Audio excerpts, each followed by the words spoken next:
فرماتے ہیں کہ والد بزرگوار مخدوم الملت حضور محدث اعظم ہند رحمۃ اللہ تعالیٰ علیہ نے اپنے ترجمہ قرآن الموسوع بمعارف القرآن کی تکمیل کے بعد اس پر خود ہی تفسیری حاشیہ نگاری کا ارادہ فرمایا حضور محدث اعظم ہند نے اپنی ظاہری حیات میں، اور پھر حاشیہ نگاری میں بھی ایک جدید اسلوب کی طرح انہوں نے سنگ بنیاد ڈالی اور خود اپنی زندگی میں، ظاہری زندگی میں حضور محدث اعظم ہند رحمۃ اللہ تعالیٰ علیہ نے 3 پارے مکمل فرما لیے۔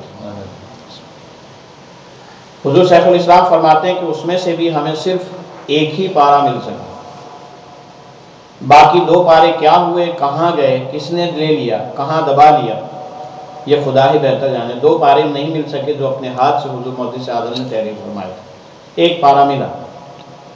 خدا کا لاکھ لاکھ شکر ہے کہ کم از کم 1 پارہ ہی تفسیر کا حاشیہ جو ہم کو مل گیا، حاصل ہو گیا، جس کو گلوبل اسلامک مشن کے لوگوں نے شائع کر کے ہمیشہ کے لیے محفوظ کر لیا۔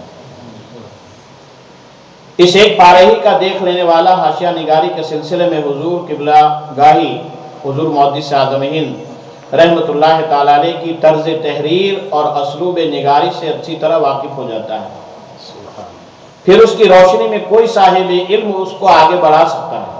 یعنی حضور محدث اعظم نے اتنے صاف الفاظ میں لکھا تھا کہ پھر اسی نہج پہ، اسی طریقے پہ اگر کوئی دوسرا پوری تفسیر کرنا چاہے تو قرآن کی پوری تفسیر کر سکتا ہے۔ پورے معارف القرآن کی اس نہج پر تفسیر مکمل ہو سکتی ہے۔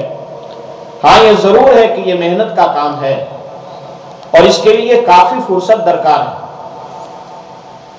چنانچہ اپنی عدیم الفرصتی اور کثرت مشاغل کی وجہ سے میں نے اس کام کو بحسن و خوبی انجام دے سکنے والے جن دوسرے مقتدر علماء کرام سے اس کام کی گزارش کی تو سب نے اپنی عدیم الفرصتی کے سبب اس غرض کو قبول کرنے سے معذرت پیش کر دی۔ حضور شیخ الاسلام فرماتے ہیں کہ میں نے سبھی مقتدر علماء کرام کی بارگاہ میں کہا تھا کہ آپ حضور محدث اعظم ہند کے اس نہج پر، اس طریقے پہ پورے قرآن کی تفسیر فرما دیں۔ تو بہت سارے علماء کرام نے اپنی عدیم الفرصتی کا بہانہ تو نہیں کہہ سکتے، لیکن واقعی ان کی عدیم الفرصتی تھی جس کی وجہ سے انہوں نے معذرت کر لی۔ میں نے اپنے برادر طریقت عزیز القدر محمد مسعود احمد سہروردی، جو امریکہ سے ہمارے آتے ہیں، ہم پہچانتے ہیں، کو بھی یہ ذمہ داری دی کہ آپ پاکستان کے جلیل القدر علماء کرام میں سے کسی سے بھی یہ کام کرا سکیں تو ضرور کرا لیں، مگر وہ تو حضور فرماتے ہیں کہ وہ تو میرے ہی پیچھے پڑ گئے اور مجھ جیسے عدیم الفرصت اور خانہ بدر اور پرندوں کی طرح زندگی گزارنے والے جو کبھی اس شاخ پر اور کبھی دوسری شاخ پر، نعرہ تکبیر، اللہ علیہ وسلم۔ حضور شیخ الاسلام فرماتے ہیں کہ میرا جیسا ایک آدمی جو کبھی اس ڈال پر کبھی اس ڈال پر، یہ کام میں ہی شروع کروں، یہ محمد مسعود احمد صاحب نے مجھے بہت زیادہ زور دیا کہ حضور آپ بھی شروع کریں، اور اپنی بات میں زور پیدا کرنے کے لیے انہوں نے یہ بھی کہہ دیا کہ پاکستان کے بہت سارے علماء کرام کی بھی یہ خواہش ہے کہ یہ کام آپ ہی انجام دیں، یعنی تفسیر قرآن کا کام۔ انہوں نے صرف زبانی غرض پر اکتفا نہیں کیا بلکہ اپنی اس بات کو تفسیر اشرفی کے پہلے پارے میں انہوں نے چھپوا بھی دیا۔ اب جو اس کو دیکھتا تھا، جتنے بھی علماء کرام اس تفسیر پر نظر کرتے تھے جو پہلا پارہ چھپایا گیا تھا، تو سب پوچھنے والے پوچھتے تھے کہ تفسیر کا کام حضور کہاں تک ہوا؟ سب کو میں یہی جواب دیتا رہا کہ ابھی تو میں نے شروع بھی نہیں کیا، آخر میں مجھے سونپنا پڑا اور مجھے یہ سوچنا بھی پڑا کہ جواب میں کب تک دیتا رہوں گا۔ پھر میں نے اس کام کے لیے فضا بنانی شروع کی۔ حضور شیخ الاسلام فرماتے ہیں کہ میں نے اس کے لیے ایک ماحول بنانا شروع کیا، چنانچہ میں نے اپنے طوفانی سفر کو کافی حد تک کم کر دیا، مختصر کر دیا اور دھیرے دھیرے اور بھی مختصر کرنے کا موڈ بنا لیا۔ فی الحال جلسہ و جلوس سے اپنے آپ کو الگ کر لیا ہے اور اب سوچ لیا ہے کہ اس طرح ادھر ادھر کا خاموش اور بالکل خاموش سفر جو ہے وہ کہیں نہ کہیں کبھی نہ کبھی کر لیا کروں گا، ورنہ اپنا سارا وقت اسی تفسیر کے اوپر۔ یہ تو رہا گفتگو کا ایک رخ جس سے میری عدیم الفرصتی اور پھر اس سے کسی نہ کسی حد تک چھٹکارا حاصل کرنے کی کوشش کا اظہار ہوتا ہے، مگر اس کا دوسرا رخ حضور شیخ الاسلام فرماتے ہیں کہ اس کا دوسرا رخ جو اس سے بھی زیادہ اہم ہے وہ میری بے علمی بے بدعتی. دیکھیے اتنا بڑا وقت کا عظیم شیخ اور وقت کا عظیم مورخ اور وقت کا عظیم مفکر اور محقق اپنے آپ کو کہتے ہیں کہ اس پہ دوسری وجہ یہ ہے کہ میری بے علمی اور بے بدعتی ہے.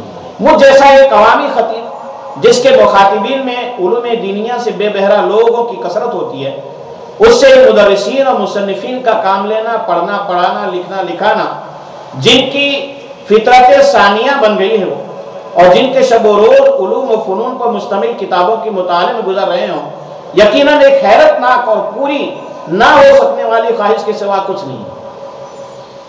ایسی صورت میں احباب کے اصرار کے جواب میں میرے لیے صرف یہی گوشہ نکلتا ہے کہ میں بنام تفسیر اپنی طرف سے نئی تحقیقات و تعویلات کرنے سے گریز کروں، یعنی دوسری جو میرے علم کے اعتبار سے تحقیقات ہے اس کو میں نہ چھیڑوں، صرف معتبر تفاسیر سے نقل اقوال پر اکتفا کروں کہ معتبر تفسیریں ہیں دنیا میں پھیلی ہوئی ہیں، اس سے باتیں نکال کر کے اسی کو آسان لفظوں میں لوگوں کے سامنے پیش کر دوں. چنانچہ اسی تفسیری حاشیہ نگاری میں نے مندرجہ ذیل باتوں کا لحاظ رکھا ہے. اس میں پہلی بات فرماتے ہیں کہ کہیں کہیں معتبر تفسیر کا خلاصہ پیش کیا ہے اور کہیں کہیں اس کا پورا اقتباس من نوعاً نقل کر دیا ہے، اور غرض میں اس میں جو کچھ ہے وہ کسی نہ کسی تفسیر سے ماخذ کیا ہوا ہے، نکالا ہوا ہے. دوسری بات فرماتے ہیں حضور شیخ الاسلام کے فقہی کلامی اور فنی بحثوں کو میں نے نہیں چھیڑا، اس لیے کہ بنیادی طور پر یہ کاوش ان کے لیے ہے جو ارباب فضیلت نہیں ہے، بلکہ متوسط درجے کے لوگ، کم علمی صلاحیت رکھنے والے لوگوں کے لیے یہ تفسیر لکھی گئی ہے. اس لیے میں نے اختلافات کی باتوں کو اس میں رکھا ہی نہیں. تیسری بات فرماتے ہیں کہ اختلافی احکام و مسائل میں حنفی فقہ کو سامنے رکھ کر وضاحت کی گئی ہے، جو ہمارا اپنا مسلک ہے حنفی مسلک، صرف اسی کو سامنے رکھ کر کے اس تفسیر کو پیش کیا گیا ہے. دلائل و براہین سے حتی الامکان گریز کیا ہے. مقصد صرف قرآن کریم کی تفہیم ہے. چوتھی بات جو فرما رہے ہیں کہ اس تفسیر کا پیش کرنے کا مقصد جو ہے وہ یہ ہے کہ لوگ قرآن کو سمجھ سکیں، یعنی عام طور سے قرآن سمجھ سکیں. جس طرح سے حضور شیخ الاسلام کے خطاب کو لوگ سن کر کے سمجھ لیتے ہیں، ایک لفظ سے سارے اشارے سمجھ جاتے ہیں، اسی طریقے سے حضرت نے فرمایا کہ میں تفسیر بھی ایسی ہی لکھوں کہ ایک آیت کو پڑھ کر کے بہت ساری باتیں لوگ سمجھ لیں. لہذا اس قدر اختصار کی بات واضح نہ ہو سکے، اور اس درجہ تفسیر نہیں کہ آیت کو سمجھنے کے تعلق سے جس کی ضرورت نہیں، یعنی بہت ہی واضح الفاظ میں، مختصر الفاظ میں نے اس کو پیش کیا. میرا یہ تفسیری حاشیہ دراصل معتبر کتاب تفاسیر کا میرا حاصل مطالعہ ہے، جس کے گوہرہائے آبدار کو میں نے مخدوم الملت حضور محدث اعظم ہند رحمۃ اللہ تعالی علیہ کے اسلوب نگارش کی پیروی کرتے ہوئے ترجمہ معارف القرآن کی لڑیوں میں پیرو دیا. ترجمہ حضور محدث اعظم ہند کا آپ نے استعمال فرمایا، صرف اس کی اندر جو تفسیر پیروئی گئی ہے لڑیوں میں وہ حضور شیخ الاسلام کی، اس میں پہلا پارہ حضور محدث اعظم ہند کا ہے رحمۃ اللہ علیہ. پھر فرماتے کہ میں کتب تفاسیر میں سے جن سے استفادہ کیا ہے میں نے ان میں سے کسی بھی کتاب کا میں نے حوالہ پیش نہیں کیا، اس لیے کہ ان کی تحقیقات پر مکمل اعتماد کر لینے کے بعد اور ان کو اپنے قلم سے پیش کر دینے کے بعد اب وہ خود ہمارے اپنے مسلک کا حصہ ہو گئی. تو جو مجھ پر اعتماد کریں گے، حضرت فرماتے کہ جو مجھ پر اعتماد کریں گے وہ بغیر حوالہ اسے بھی قبول کر لیں گے، اور جن کو اس تفسیر کے حاشیے کی کسی بات پر اعتراض ہوگا تو ان کے اعتراض کا تیر جو ہے وہ براہ راست میرے سینے پر لگے گا، اور وہ خود اکابرین کی نامزدگی کرنے سے اور ان کے اوپر تیر لگانے سے محفوظ ہو جائیں گے. کہا جو مانیں گے وہ تو میری ہی بات مان لیں گے، اگر کچھ اعتراض بھی کیا تو سیدھا مجھ پہ ہوگا تاکہ بڑے بڑوں پہ اعتراض کرنے سے لوگ بچ جائیں. دیکھیے سر، نیت دیکھیے حضرت کی. اس لیے فرماتے ہیں کہ اب میں اپنے تمام قارئین اور تمام پڑھنے والوں، سننے والوں اور اکابرین سے گزارش کروں گا، آپ نے آخر میں گزارش کی کہ وہ میری صحت و عافیت کے لیے دعا فرماتے ہیں، تاکہ جو کام میں نے شروع کیا ہے وہ ہوتا رہے اور اس کی راہ میں کوئی رکاوٹ نہ آئے. نیز رب کریم جو کچھ میں کر چکا ہوں اسے قبول فرمائے اور میرے لیے توشے آخرت بنائے، اور آگے باقی کام کو پورا کرنے کی توفیق عطا فرمائے. یا مجیب السائلین بحق طٰہٰ و یاسین و بحق صاد و بحرمت و حبیبک و نبیک سیدنا و مولانا محمد سید المرسلین صلی اللہ علیہ وآلہ وصحبہ اجمعین برحمتک یا ارحم الراحمین.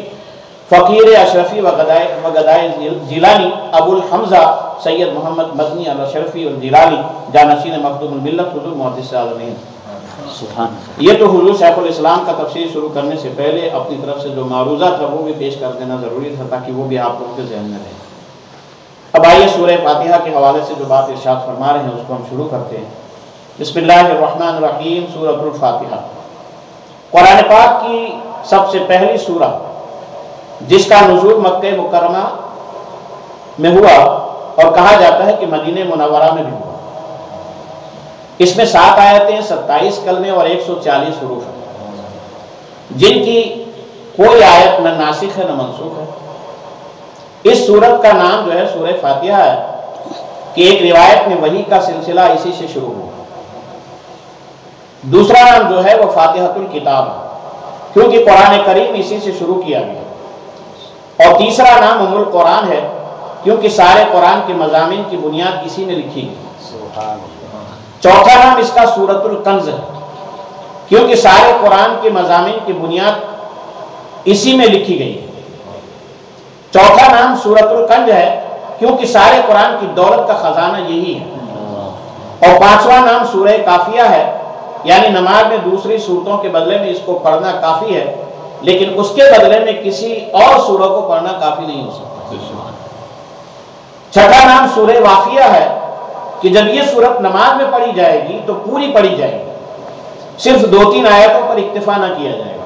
بقیہ پورا قرآن جو ہے آدمی اگر 3 سورتیں یا 3 آیتیں پڑھ لیتا ہے تو اس کی نماز ہو جائے گی. لیکن اس سورت کو جب پڑھا جائے گا تو یہ مکمل الحمد سے لے کر کے والضالین تک پڑھی جائے گی. سبحان اللہ. اس کے علاوہ 7واں نام جو ہے وہ سورت شافیہ ہے کہ اس کے پڑھنے کو اور اس کے پڑھ کر کے دم کرنے سے بیماریاں دور ہوتی ہیں. 8واں نام سورۃ الشفا ہے. وجہ یہ ہے کہ اس میں شفا ملتی ہے, اس سے جو ہے شفا پاتے ہیں لوگ. 9واں نام سبع مثانی ہے کیونکہ 7 آیتیں ہیں. سبع کے معنی 7, مثانی معنی بار بار پڑھا جانا. کیونکہ 7 آیتیں ہیں اور نماز کی ہر رکعت میں ان کی تکرار ہوتی ہے اس لیے اس کو سبع مثانی کہتے ہیں. اس کا 10واں نام سورہ نور ہے اس لیے کہ اس کے سارے مضامین جو ہیں سورہ فاتحہ کے وہ نور ہی نور ہے. اور 11واں نام سورہ رقیہ ہے کیونکہ زہر کے اتارنے میں یہ سورہ کریمہ منتر کا کام کرتا ہے. 12واں نام سورۃ الحمد ہے کیونکہ اس کی ابتدا حمد الہی سے ہوئی ہے. 13واں نام سورہ دعا ہے کیونکہ اس میں بہترین دعائیں سکھائی گئی ہیں. 14واں نام جو ہے سورہ تعلیم المسئلہ ہے کیونکہ بے شمار مسائل و عقائد اور اعمال اس میں موجود ہیں اور تمامی مسائل اس میں بنیادی رکھے گئے ہیں.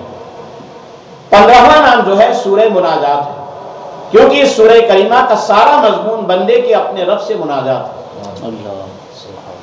اس کا 16واں نام جو ہے وہ سورہ تفویض ہے کیونکہ اس سورہ کریمہ میں بندہ اپنے آپ کو بالکل اپنے رب کے سپرد کر دیتا ہے, کھو جاتا ہے. جب پڑھتا ہے بندہ سورہ فاتحہ کو تو خدا و بندے کے درمیان کا جو ربط ہے وہ بالکل مل جاتا ہے اور اسی انداز سے وہ پڑھتا ہے.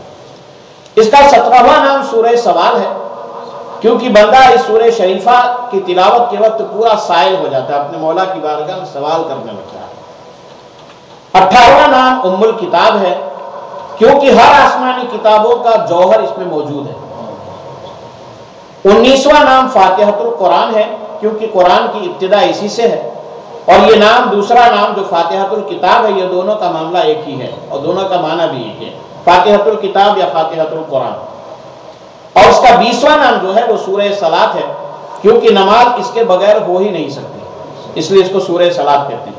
تو سورہ فاتحہ کے کل جو ہے 20 نام. اب سب سے پہلے بسم اللہ الرحمن الرحیم کے حوالے سے میں ایک بات عرض کروں کہ اسلامی آداب میں بسم اللہ کو ایک اہم مقام حاصل ہے. چنانچہ نبی کریم صلی اللہ علیہ وسلم نے فرمایا اغلق بابک واذکر اسم اللہ وَأَطْفَى مَصَاحِبَكَ وَاذْكُرِ اسْمَ اللَّهِ وَخَمْرَ نَاءَكَ وَاذْكُرِ اسْمَ اللَّهِ وَوَاقَ سَقَاءَكَ وَاذْكُرِ اسْمَ اللَّهِ. سرکار دو عالم صلی اللہ تعالی وسلم کا ارشاد گرامی یعنی دروازہ جب بند کرو تو اللہ کا نام لیا کرو. دیا بجھاؤ تو اللہ کا نام لیا کرو، اپنے برتن ڈھانپو تو اللہ کا نام لیا کرو، اور اپنی مشق کا منہ بند کرو تو اللہ کا نام لیا کرو۔ گویا کہ بسم اللہ کی بڑی برکتیں ہیں۔ برکتاً ایک حدیث پاک کے حوالے سے میں نے ذکر کر دیا۔ اس کے بعد سورہ فاتحہ کا آغاز ہوتا ہے بسم اللہ الرحمن الرحیم، ترجمہ حضور محدث اعظم ہند رحمۃ اللہ تعالی علیہ کا ہے، اور پہلے پارے کی تفسیر بھی جو ہے وہ خود حضور محدث اعظم ہند رحمۃ اللہ تعالی علیہ نے فرمائی ہے۔ نام سے اللہ کے بڑا مہربان بخشنے والا، یعنی ایسی نامور سورہ شریفہ کو، یا یوں کہیے کہ قرآن پاک کی تلاوت کو میں شروع کرتا ہوں نام سے اللہ کے، جو بہت بڑا مہربان اپنے سب بندوں پر ہے اور مسلمانوں کی خطاؤں کا بخشنے والا ہے۔ اس نے اپنے کرم سے ہم کو یہ سکھلایا اور سورہ کریمہ کو یوں شروع فرمایا کہ کہا کرو الحمدللہ رب العالمین۔ دیکھیں کتنے سادہ الفاظ میں حضور محدث اعظم ہند نے بھی اپنا لہجہ استعمال فرمایا، اور ٹھیک اسی طریقے سے حضور شیخ الاسلام نے دوسرے پارے سے بھی اپنی اس بات کو شروع فرمایا، الحمدللہ رب العالمین، ساری حمد اللہ ہی کے لیے، پروردگار سارے جہانوں کا، یعنی ساری خوبیاں، ساری اچھائیاں، ساری برتریاں اور ساری حمد صرف مخصوص اللہ کے لیے، خواہ وہ میری حمد ہو یا دوسروں کی، گنہگاروں کی ہو یا نیکوکاروں کی، اولیاء کی ہو یا انبیاء کی، یا پیکر حمد سید الانبیاء صلی اللہ علیہ وسلم کی۔ وہ اللہ جو پالنے والا اور پروردگار اس جہان کا بھی ہے، اس جہان کا بھی ہے، غرض سارے جہانوں کا وہ رب العالمین ہے۔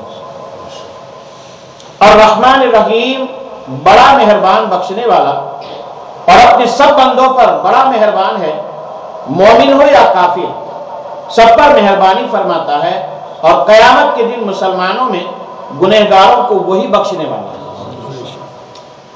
مالک یوم الدین، مالک روز جزا کا، وہی ہے جو قیامت کے دن سب کو دکھلائی پڑے گا، اور وہی اور صرف وہی مالک روز جزا کا یعنی قیامت کے دن کا مالک ہے، اور کوئی اس دن ملکیت کا دعوے دار نہیں۔ ایاک نعبد و ایاک نستعین، تجھی کو ہم پوجیں اور تیری ہی مدد چاہیں۔ آؤ اس سے کہیں اے میرے اللہ، اے میرے پروردگار، اے میرے مہربان، اے میرے بخشنے والے، اے میرے مالک، ہم اقرار کرتے ہیں کہ تجھی کو ہم پوجیں۔ یہ ہے ہمارا وہ عقیدہ توحید جس کو ہم نے کلمہ توحید سے پایا اور مانا، اور اس کے خلاف کو شرک جانتے ہیں۔ بس توحید یہی ہے کہ تجھی کو ہم پوجیں۔ توحید نہ اس سے کم ہے اور نہ اس سے زیادہ ہے۔ یا اللہ ہمارا بھروسہ تجھی پر ہے اور تیری ہی مدد چاہیں، اور یہ ہمارا توکل ہے جو تو نے اپنے کرم سے عطا فرمایا ہے۔ ہر مدد کرنے والے ہاتھ میں تیرا ہاتھ ہمیں صاف نظر آتا ہے۔ اولیاء انبیاء نے جو کچھ مدد فرمائی اور فرما رہے ہیں اور فرماتے رہیں گے، لیکن ہم نے ہر مدد کے پیچھے تیری مدد دیکھی ہے۔ جس سے مدد مانگی تیرا سمجھ کر مدد مانگی، تیری مدد کا مظہر جان کر مدد مانگی۔ جو اس کے خلاف ہے اے مولا وہ تجھ پر توکل اور بھروسہ نہیں رکھتا۔ اہدنا الصراط المستقیم، تو اللہ تو ہم کو سیدھے راستے پر چلا۔ یا اللہ ہمارا چلنا کیا، دیکھیں فرماتے یا اللہ ہمارا چلنا کیا، ہم چل بھی کیا سکتے ہیں، بس اپنے کرم سے چلا ہم کو اس راستے پر جو تجھ تک پہنچتا ہے، جو موجود بھی ہے اور بالکل سیدھا بھی۔ صراط الذین انعمت علیہم، راستہ ان کا کہ انعام فرمایا تو نے جن پر، یعنی وہ راستہ ان کا راستہ ہے جو آج نیا نہیں ہے، اس پر چلنے والے ہمیشہ چلا کیے، اور ایسا سیدھا ہے کہ وہ تجھ تک پہنچتا ہے، اور ایسا پہنچنے کے جس پر تو نے انعام فرمایا، جو خدا رسیدہ ہونے پر اور تیرے انعام فرمانے ہی سے جانا اے مولا کہ وہ راستہ سیدھا ہے، جن پر تو نے انعام فرمایا اس انعام فرمانے ہی کی وجہ سے ہم نے جانا کہ وہی راستہ سیدھا ہے جس پر تیرا انعام ہے۔ عیسائیوں اور عیسائیت نواز اللہ کو چھوڑ دینے والے گمراہوں کا اور تیرے غضب فرمانے اور گمراہ قرار دینے سے ہی اے مولا ہم نے جانا کہ یہ راستہ برا ہے۔ اے اللہ اس دعا کو ہماری قبول فرما۔ سورہ فاتحہ کے حوالے سے اس کا آغاز سورہ فاتحہ سے ہوا۔ اس کی وجہ یہ کہ الحمد سے اس لیے شروع کیا گیا کہ اس سے اس بات کی جانب اشارہ ہے کہ سالک جب راہ طلب میں قدم رکھے تو پہلے اپنے رب کی حمد بجا لائے۔ سالک جب بھی راہ حق میں قدم رکھے تو سب سے پہلے اپنے مولا کی حمد بجا لائے جس نے اس کو اس راہ پر چلنے کی توفیق بخشی۔ جیسا کہ کسی کہنے والے نے کہا کہ میری طلب بھی انہی کے کرم کا صدقہ ہے، میری طلب بھی انہی کے کرم کا صدقہ ہے، قدم یہ اٹھتے نہیں ہیں اٹھائے جاتے ہیں، قدم یہ اٹھتے نہیں ہیں اٹھائے جاتے ہیں۔ تو یہ ہے سورہ فاتحہ شریف، اس کی بے پناہ برکتیں جو پہلے بیان کی گئی، اس کے تمام تفویض و برکات سے ہمیں اور آپ کو مالا مال ہونا چاہیے۔ اب آئیے شروع کرتے ہیں سورہ بقرہ کی تلاوت کو۔ بسم اللہ الرحمن الرحیم، نام سے اللہ کے بڑا مہربان بخشنے والا۔ قرآن کریم کی سورہ مبارکہ کو جو مدینہ طیبہ میں سب سے پہلے نازل ہوئی۔ اس سے پہلے کہ میں سورہ بقرہ کے حوالے سے کچھ عرض کروں، حضور سرور کائنات صلی اللہ علیہ وسلم جب ہجرت کر کے مدینہ منورہ تشریف لائے تو یہ سورت نازل ہوئی۔ یہاں جو اسلامی دعوت کے مخاطب تھے یعنی مدینہ طیبہ میں، وہ مکہ والوں سے بالکل مختلف تھے۔ اہل مکہ مشرک اور بت پرست تھے، اس لیے ان لوگوں کو وحی، نبوت، قیامت وغیرہ کا کوئی بھی تصور ان کے ذہنوں میں نہیں تھا۔ بت پرست تھے اور قتل و غارت، لوٹ مار، لڑائی جھگڑا، ان سب کاموں میں وہ لذت محسوس کرتے تھے مکہ کے لوگ پہلے۔ اس لیے مکہ شریف میں جو صورتیں نازل ہوئیں ان میں عقائد اور اعمال باطلہ اور اعمال فاسدہ کی اصلاح کے پیش نظر وہ ساری آیتیں اور صورتیں نازل ہوئی، وہاں عقائد کو ٹھیک کرنے کے لیے۔ لیکن مدینہ طیبہ جب سرکار تشریف لائے تو مدینہ طیبہ میں قدم رنجہ فرمایا جب سرکار نے، اور یہاں یہودیوں کو اسلام کی دعوت دی تو وہ لوگ تلملا گئے۔ یہودی جتنے تھے سارے تلملا اٹھے، انہوں نے اپنی عزت اور عظمت کو اور اس کے تمام محلات کو گرتے ہوئے دکھا دیا ہم کو۔ تو وہ کیسے اسلام کو قبول کرتے؟ یہودی لوگ تھے، وہ بھی ایک طرح سے اپنے طور پہ اہل کتاب تھے لوگ، ان کے سامنے تو تمام رکاوٹوں کا پہاڑ تھا، مگر قرآن عظیم کا کام یہ تھا کہ ان تمام رکاوٹوں کو دور کر دے اور دور کرے۔ اس لیے مدینہ طیبہ میں جو پہلی سورت نازل ہوئی اس کے کئی رکوع ایسے ہیں جو یہودیوں کی اصلاح کے لیے اللہ تبارک و تعالیٰ نے نازل فرمایا۔ تو سورہ بقرہ کی بہت سارے رکوع ایسے ہیں جس میں صرف اور صرف یہودیوں کی اصلاح کے لیے خالق کائنات نے بیان فرمایا۔ قرآن کریم کی سورہ کریمہ کو جو مدینہ طیبہ میں سب سے پہلے نازل ہوئی، سوائے اتقوا یوما سے ترجعون تک، حجت الوداع کے موقع پر مکہ معظمہ میں نازل ہوئی۔ اس میں 286 آیتیں ہیں، 40 رکوع ہیں، 6121 کلمے ہیں اور 25500 حروف ہیں۔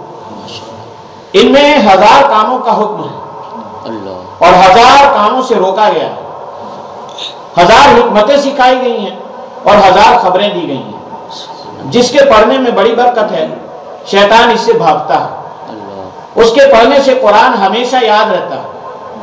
جس کی آیتیں قبر کے سرہانے اور پائیں پڑھنے کا حکم ہے، اور زمانے حجاج ابن یوسف میں دوسری صورتوں کے ساتھ اس کا بھی نام رکھا گیا اور اس کو سورہ بقرہ کہا گیا۔ حجاج ابن یوسف کے زمانے میں جب سارے نام رکھے گئے تو اس کا بھی نام رکھا گیا، کیونکہ اس میں ایک گائے کا ایسا اہم واقعہ موجود ہے جو دوسری صورتوں میں نہیں ہے۔ ایسی مبارک صورت کی تلاوت کی جاتی ہے نام سے اللہ کے جو بہت بڑا مہربان، اپنے سب بندوں پر اور مسلمانوں کی خطاؤں کا بخشنے والا ہے۔ بسم اللہ الرحمن الرحیم، الف لام میم۔ الف لام میم جس کی ابتدا یوں ہے کہ عربی زبان میں حروف ہجا میں سے الف لام میم بھی ہے، جس کو حروف مقطعات بھی کہتے ہیں، جس کا کوئی معنی سوائے اللہ اس کے رسول کے نہیں جانتا۔ وہی حروف کاف ہا عین صاد حا میم عین سین قاف الف لام میم، اسی طریقے سے پہلا یہ حروف مقطعات میں سے۔ ذالک الکتاب لا ریب فیہ ھدی للمتقین، وہ کتاب کہ کسی قسم کا شک نہیں جس میں ہدایت ہے ڈر جانے والوں کے لیے، اس میں کسی قسم کا کوئی شک نہیں ہے اور ہدایت ہے ڈر جانے والوں کے لیے۔ یعنی رسول کریم صلی اللہ تعالی علیہ وسلم سے جو وعدہ فرمایا گیا تھا کہ محبوب میں تمہیں ایک انمٹ کتاب دوں گا، رب نے پہلے ہی وعدہ فرمایا تھا کہ محبوب میں تمہیں ایک انمٹ کتاب دوں گا جس کو کوئی مٹا نہیں سکے گا، ایسی کتاب دوں گا۔ اور بنی اسرائیل سے بھی یہ وعدہ ہو چکا تھا جس کے وہ منتظر تھے، اور مدینہ طیبہ میں بہت آباد تھے، بس وہ شاندار کتاب یہی قرآن کریم ہے۔ اور یہ ایک ایسی کتاب ہے کہ جس کے کلام الہی ہونے میں، تحریف سے پاک ہونے میں، تبدیل سے مبرہ ہونے میں، حد اعجاز تک پہنچنے میں، معجزہ ہونے میں کسی قسم کا کوئی شک نہیں۔ اس کتاب میں یہ ساری خوبیاں ہیں، شک کی کوئی گنجائش نہیں، اور اس میں نہیں پایا جاتا کسی قسم کا کوئی شک۔ جو اس میں کسی قسم کا شک رکھتا ہے تو یہ شک رکھنے والے کا جرم ہے۔ یہی کتاب ہے جس میں شک کی گنجائش نہیں نکل سکتی۔ فرمان ہدایت ہے بلکہ خود سراپا ہدایت ہے، فرمان ہدایت بھی ہے بلکہ خود سراپا ہدایت ہے۔ اس کے لیے اللہ سے ڈر جانے والوں کے لیے، جو اللہ سے ڈرنے والے ہیں ان کے لیے یہ ہدایت ہے، خواہ وہ آج موجود ہو یا آئندہ ڈر جانے والے ہوں، چاہے زمانے ظاہری میں سرکار تھے اس وقت موجود ہو رہے ہوں یا قیامت تک جتنے لوگ آئیں گے سب کے لیے ہے۔ تو ہدایت سب کے لیے، ہدی للناس، یہ قرآن ہدایت ہے تمام لوگوں کے لیے۔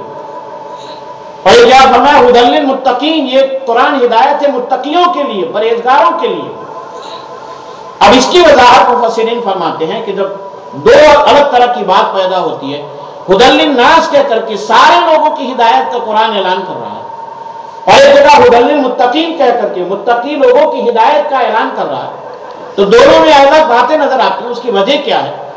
تو مفسرین فرماتے ہیں ہدی للناس ہدایت کا معنی جو ہے وہ ہے ایصال الی المطلوب اور اراۃ الطریق۔ ہدایت کے دو معنی، ایک اراۃ الطریق یعنی راستہ دکھا دینا، یہ بھی ہدایت ہے، اس کو بھی ہدایت کہتے ہیں۔ کوئی آپ کو اگر راستہ نہیں معلوم ہے، آپ کی ہدایت کرتی، آپ منزل تک پہنچ جائیں گے، اس کو بھی ہدایت، اراۃ الطریق۔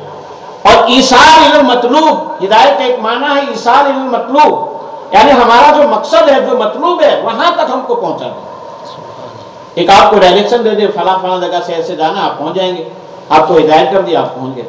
اور یہ خود کہتے ہیں نہیں میں خود آپ کے ساتھ چل رہا ہوں، چلو آپ کو پہنچا دوں، تو یہ بھی ہدایت ہے۔ تو ہدایت کے دونوں معنی، تو مفسرین نے وضاحت کر دی کہ جہاں ہدی للناس کہا گیا ہے وہاں یہ ہے کہ قرآن دنیا کے تمام انسانوں کو، چاہے وہ اپنے ہوں، بیگانے ہوں، کافر ہوں، مشرک ہوں، کوئی ہو، ہدی للناس یہ قرآن جب راستہ صرف دکھانے پہ آتا ہے تو سبھی کو راستہ دکھاتا ہے، لیکن جب منزل پہ پہنچانے کی بات آتی ہے تو ہدی للمتقین، یہ متقی لوگوں کو منزل پہ پہنچاتا ہے۔ اور متقی لوگوں کی منزل مقصود ہے جنت الفردوس، جنت میں لے جانے والی کتاب یہی ہے۔ فاذکرونی اذکرکم واشکروا لی ولا تکفرون، قال اللہ تبارک و تعالی فی شان حبیبہ مخبرا وعامرا، ان اللہ وملائکتہ یصلون علی النبی یا ایھا الذین آمنوا صلوا علیہ وسلموا تسلیما، اللہم صلی علی سیدنا ونبینا مولانا محمد وعلی آل سیدنا ونبینا مولانا محمد کما تحب وترضى بأن تصلی علیہ، صلاۃ و سلام علیک یا سیدی یا حبیبی یا رسول اللہ۔ سامعین محترم، ہم اور آپ محفل ذکر اور درس تفسیر اشرفی کے اس روحانی پروگرام میں شریک ہیں۔ یہ دوسرا پروگرام ہے۔ اس پروگرام کا مقصد اصلی یہی ہے کہ قرآن کی روشنی میں جو باتیں اپنے علم کے حساب سے ہم حاصل کر سکیں کریں، اور محدث اعظم مشن کا مقصد بھی یہی ہے کہ روحانی اعتبار سے بھی اور شرعی اعتبار سے بھی آپ حضرات کو روشناس کیا جائے۔ حضور شیخ الاسلام والمسلمین حضرت علامہ سید محمد مدنی میاں صاحب قبلہ نے یہ جو تفسیر اشرفی تحریر فرمائی ہے اور مکمل کر رہے ہیں، اس کا مقصد ہی یہی ہے کہ رہتی دنیا تک لوگ اسے پڑھیں اور اس سے مستفید ہوں۔ اس پر کچھ عرض کرنے سے قبل حضور شیخ الاسلام کی تحریر کردہ نعت کے 2-3 شعر میں برکتاً پیش کر دوں۔ درود پاک پڑھیں، اللہم صلی علی سیدنا و نبینا مولانا محمد وعلی آل سیدنا و نبینا مولانا محمد کما تحب و ترضی بہ صلی علیہ۔ حسن خورشید نا مہتاب کا جلوہ دیکھو حسن خورشید نا مہتاب کا جلوہ دیکھو آؤ احمد کے کفے پا کا تماشا دیکھو آؤ احمد کے اور دیکھنے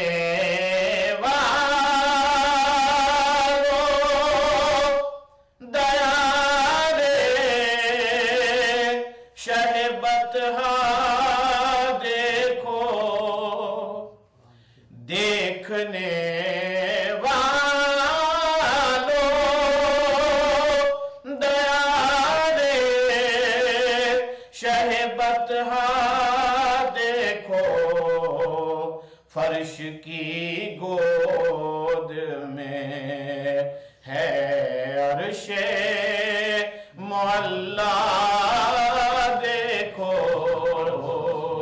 فرش کی گود میں اور خواہش جلوے سینہ بھی بجا ہے لیکن حضرت موسیٰ علیہ السلام جب طور سینا پہ جلوہ دیکھنے کی خواہش رکھی تھی اور ہم نے فرمایا تھا موسیٰ اگر دیکھنا چاہتے ہو تجلی تو طور سینا پہ دیکھو، تو اسی کی طرف اشارہ ہے کہ خواہش جلوہ سینہ بھی بجا ہے لیکن طور بھی رشک کرے جس پہ وہ جلوہ دیکھو طور بھی رشک کرے اور کس نے سرکایا نقاب رخ روشن اختر ہر طرف ایک قیامت سی ہے برپا دیکھو حسن خورشید نا۔ سامنے محترم، پچھلی محفل میں جو باتیں عرض کی گئیں تفسیر اشرفی کے حوالے سے سورہ فاتحہ شریف، اس کے 20 نام اور اس ناموں کے جو فوائد ہیں وہ بیان کیے گئے تھے۔ اس کے علاوہ سورہ بقرہ شریف کے آغاز اور اس کے اندر کتنی آیتیں ہیں، کتنے الفاظ ہیں، کتنے رکوع ہیں، یہ ساری باتیں اس میں پیش کی گئی تھیں، جس میں 1000 کاموں کا حکم ہے، 1000 خبریں دی گئی ہیں، 1000 کاموں سے روکا گیا ہے، یہ ساری تفصیل اس میں بتائی گئی تھی۔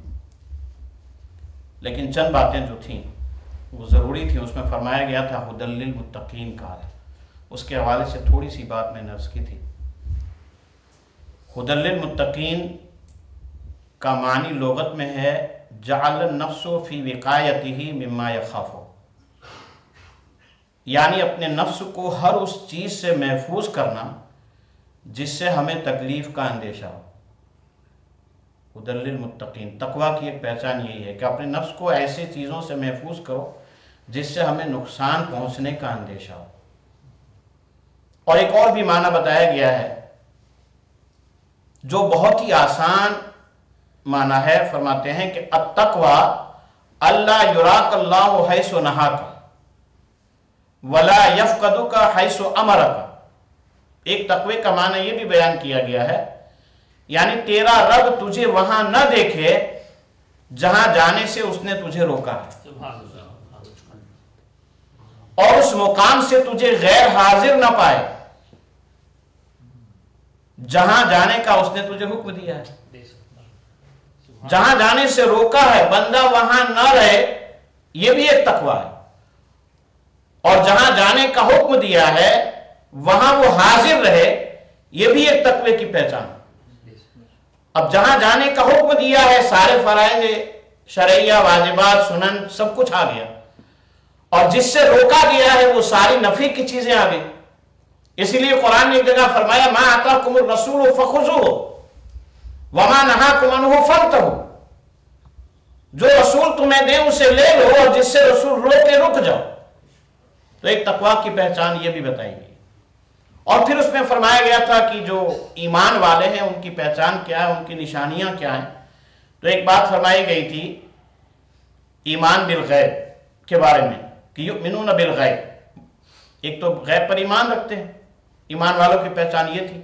دوسری بات فرمائی گئی تھی وَيُقِيمُونَ الصَّلَاةَ، اس کا مطلب یہ ہے اقامت الشیء توفیتہ حقہ، یعنی نماز کو اس کے تمام حقوق کے ظاہری اور باطنی کے ساتھ ادا کرو۔ جو نماز ہم ادا کرتے ہیں اس کے حق ہیں، کس طریقے سے اسے ادا کرنا چاہیے، اس کے ظاہری حقوق بھی ہیں اور باطنی حقوق بھی ہیں۔ نماز کے ظاہری حقوق یہ ہیں کہ سنت نبوی کے مطابق ارکان نماز کو بجا لایا جائے، اور نماز کے باطنی حقوق یہ ہیں کہ نماز کو خشوع و خضوع کے ساتھ ادا کیا جائے۔ تو وَيُقِيمُونَ الصَّلَاةَ فرمایا گیا تھا، تو اس کی ایک وجہ یہ بھی تھی کہ اس طریقے سے نماز کو قائم کریں جیسے اس کے قائم کرنے کا حق ہے۔ دوسری بات ارشاد فرمائی گئی تھی وَمِمَّا رَزَقْنَاهُمْ يُنْفِقُونَ،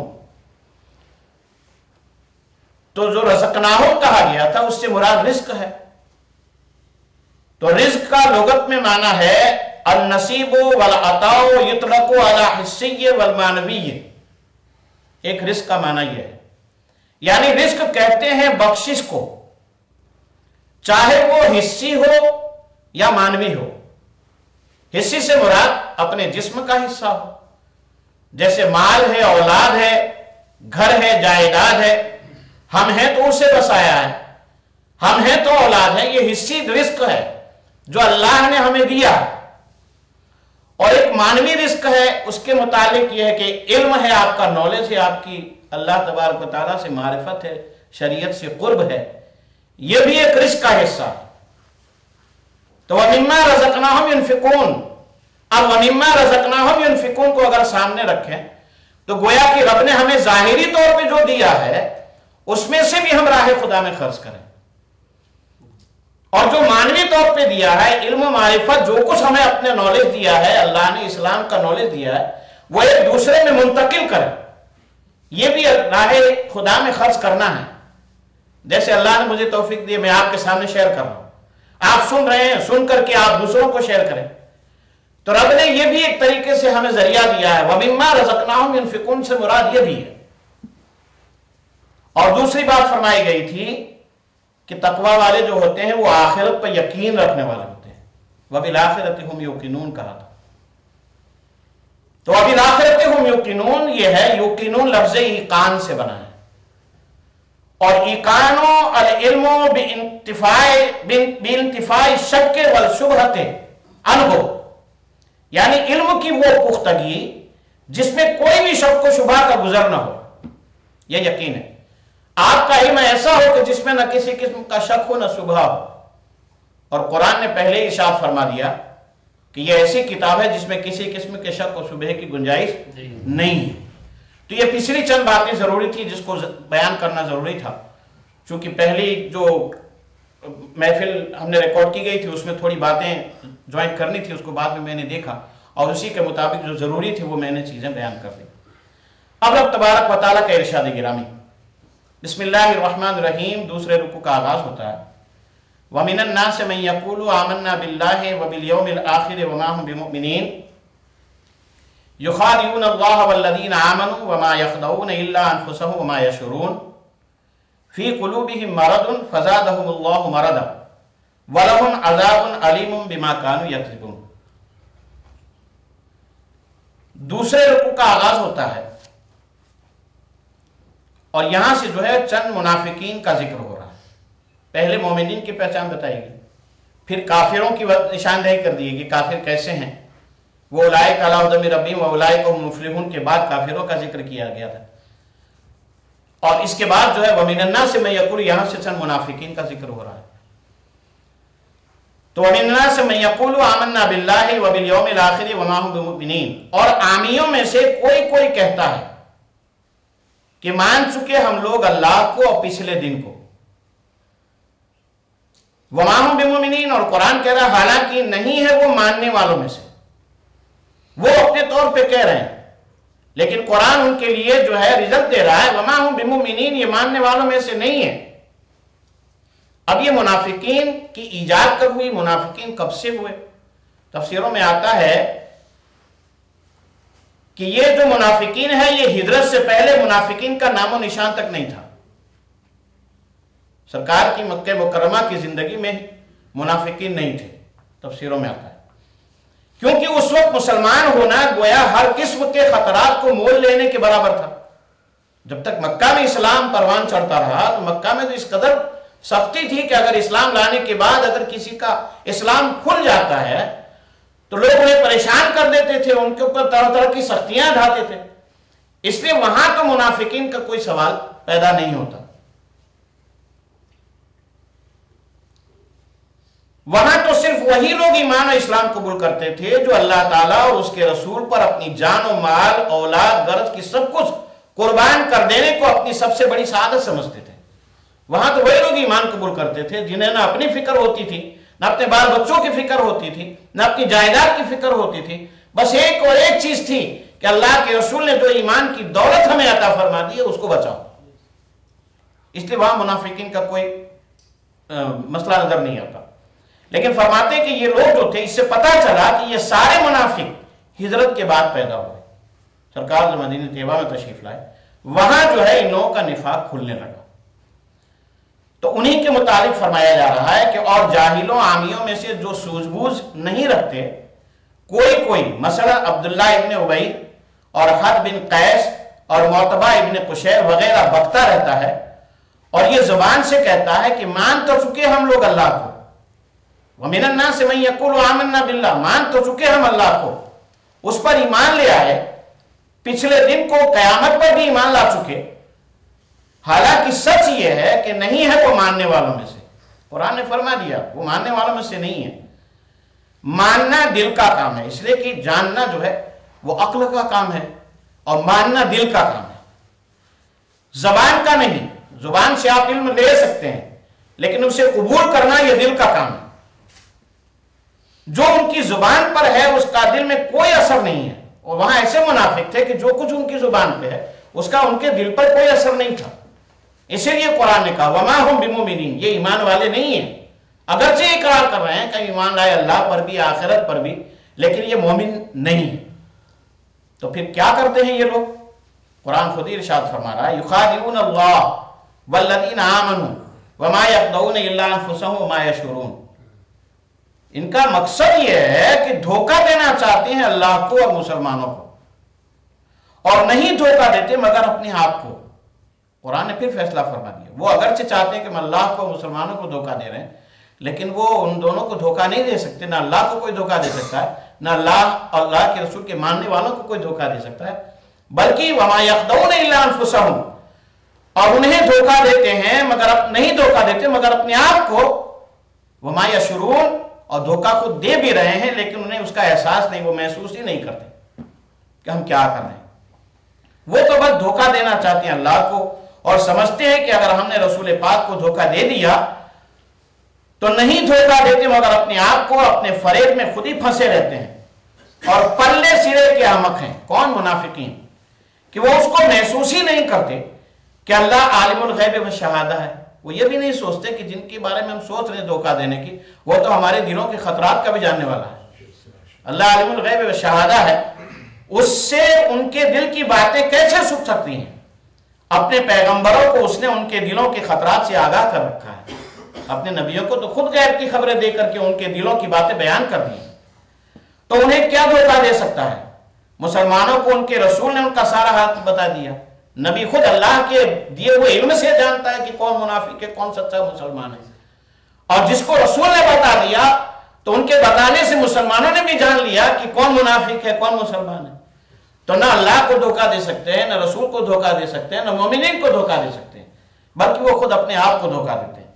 تو جب وہ کچھ چھپا ڈھکا رکھتے ہی نہیں تو دھوکہ کس کو دیں گے؟ تو قرآن نے فیصلہ فرما دیا وَمَا يَخْدَعُونَ إِلَّا أَنفُسَهُمْ، یہ خود اپنے آپ کو دھوکہ دیتے ہیں. پھر آگے ارشاد خداوندی ہو رہا فی قلوبہم مرض فزادہم اللہ مرضا. اب یہاں مرض کے حوالے سے ایک بات میں عرض کروں، جب وہ حضور کو اور اسلام کی ترقی کو روز بروز بڑھتا ہوا دیکھتے تھے منافقین، تو منافقین کے دل میں حسد اور غصے کی چنگاری جلنے لگی. جب اسلام پروان چڑھنے لگا، لوگ ذوق در ذوق اسلام لانے لگے، دور و دراز سے لوگ آ کر کے اسلام کو قبول کرنے لگے، تو ان کے دل میں جلن پیدا ہونے لگی، جلنے لگی. اسی لیے اللہ نے ان کو تنبیہ فرمائی کہ اگر انہوں نے اس مرض کو یوں ہی بڑھنے دیا اور اس کا علاج نہ کیا تو ان کا یہ مرض ان کے قلب کو اور روح کو تباہ و برباد کر ڈالے گا. اگر انہوں نے کچھ اپنے طور پہ نہیں سوچا تو اسی بات کو خدا کا ارشاد گرامی جس کی طرف نشاندہی فرما رہا کہ فی قلوبہم مرض، ان کے دلوں میں بیماری ہے، منافقین کے دلوں میں. تو بڑھنے دیا انہیں اللہ نے بیماری میں، اللہ نے ڈھیل دے دی کہ اگر بیماری ہے بڑھتے جاؤ بڑھتے جاؤ بڑھتے جاؤ، تو بڑھنے دیا. وَلَهُمْ عَذَابٌ عَلِيمٌ بِمَا كَانُوا يَكْذِبُونَ، انہی کے لیے عذاب ہے دکھ والا کہ وہ جھوٹ بولتے تھے، منافقین جھوٹے تھے. بات یہ ہے کہ ان کے دلوں میں کفر و نفاق کی بیماری ہے، اور یہ ایسی ویسی نہیں ہے، وہ یہ بیماری جنم سے ہے. جب سے یہ پیدا ہوئے تبھی سے کفر و نفاق کی بیماری ان منافقین کے دلوں کے اندر ہے. تو بڑھنے دیا اللہ نے ان کی جی بھر بیماری میں، اور بیمار رہنا ہی چاہتے ہیں تو خود بیمار رہیں اپنی بیماری میں، نفاق کی بیماری میں. اور انہیں جیسوں کے لیے خدا کا عذاب ہے، تو رب نے فرمایا وَلَهُمْ عَذَابٌ عَلِيمٌ وَلَهُمْ عَذَابٌ عَلِيمٌ بِمَا كَانُوا يَكْذِبُونَ. تو انہی لوگوں کے لیے رب نے فرمایا کہ عذاب ہے. کیسا عذاب؟ دکھ والا عذاب. علیم بما كانوا يكذبون، دکھ والا عذاب ہے، دردناک عذاب ہے. اور یہ سزا بالکل ٹھیک ہے کیونکہ وہ جھوٹ بولتے رہتے تھے اور بالکل غلط اپنے کو مسلمان کہتے تھے. جیسا کہ پہلے بتا دیا کہ وہ مسلمان نہیں ہے، پھر بھی لوگوں سے کہتے ہیں مسلمان تھے، مسلمان ہیں. تو یہ جھوٹ جو بول رہے ہیں، اس لیے کہ جو بات زبان پہ دل میں نہیں ہے، اور جب دل میں نہیں ہے، رب عالم الغیب والشہادہ ان کے دلوں کے بھید کو جاننے والا. خدا نے نبیوں کو بھی بتا دیا، مومنین کو بھی معلوم ہو گیا، تو اب یہ اپنے جھوٹ کے اوپر جھوٹ بولے جا رہے ہیں، تو ان کے لیے پھر دردناک عذاب ہے. وَإِذَا قِيلَ لَهُمْ لَا تُفْسِدُوا فِي الْأَرْضِ قَالُوا إِنَّمَا نَحْنُ مُصْلِحُونَ أَلَا إِنَّهُمْ هُمُ الْمُفْسِدُونَ وَلَكِنْ لَا يَشْعُرُونَ. پھر رب کا ارشاد گرامی اور جب بھی کہا گیا ان کے بھلے کو کہ نہ فساد ڈالو زمین میں، تو بولے ہم ہی تو درستی کرنے والے ہیں، ہم ہی لوگ تو اصلاح کرنے والے ہیں. اور جب بھی کہا گیا یہودیوں سے یا اس جیسوں سے، انہی کے بھلے کو، یعنی کہا گیا ان کے بھلے کے لیے کہا گیا کہ امن و امان سے رہیں، فساد نہ ڈالیں. قرآن نے کہہ دیا کہ تم اطمینان و سکون سے رہو، فساد نہ کرو. تو الٹا جواب دیتے ہیں اپنی زمین میں آبادی میں فساد نہ کرو، تو جواب میں بولے کہ ہم ہی تو امن کے حامی اور لیڈر اور وطن کی درستی کرنے والے. الا انہم هم المفسدون ولکن لا یشعرون. سن لو بے شک وہی فسادی ہیں لیکن وہ محسوس نہیں کرتے. ایسے ہی لوگ فساد کرنے والے ہیں لیکن وہ محسوس نہیں کرتے. خبردار سن لو، بے شک وہی اور صرف وہی فسادی ہیں، گڑبڑ مچاتے رہتے ہیں لیکن وہ محسوس نہیں کرتے، سوجھ بوجھ بالکل نہیں رکھتے. جانور کیا پتھر کی طرح بے حس محض ہے. جانور بھی تو کبھی کبھی وفاداری کرتا ہے لیکن یہ تو اس سے بھی گئے گزرے ہیں، پتھر کی طرح بے حس ہیں، ان میں کسی قسم کی کوئی حرکت ہی نہیں ہوتی. وَإِذَا قِيلَ لَهُمْ آمِنُوا كَمَا آمَنَ النَّاسُ قَالُوا أَنُؤْمِنُ كَمَا آمَنَ السُّفَهَاءُ أَلَا إِنَّهُمْ هُمُ السُّفَهَاءُ وَلَكِنْ لَا يَعْلَمُونَ. اور جب بھی کہا گیا ان کے بھلے کے لیے، وَإِذَا قِيلَ لَهُمْ، اور جب بھی ان کے بھلے کے لیے کہا گیا آمِنُوا كَمَا آمَنَ النَّاسُ، کہ ایمان لاؤ یعنی مان جاؤ جیسا مان چکے سب لوگ. جس طریقے سے لوگوں نے اسلام قبول کر لیا، مان چکے ہیں، اس طرح ایمان لاؤ. قالو، تو کہتے ہیں کون؟ وہی منافق کہتے ہیں آمن السفہاء، کیا ہم مانے جیسا مانا بے وقوفوں نے. معاذ اللہ، جو صحیح مومن ان کو بے وقوف کہہ رہے ہیں.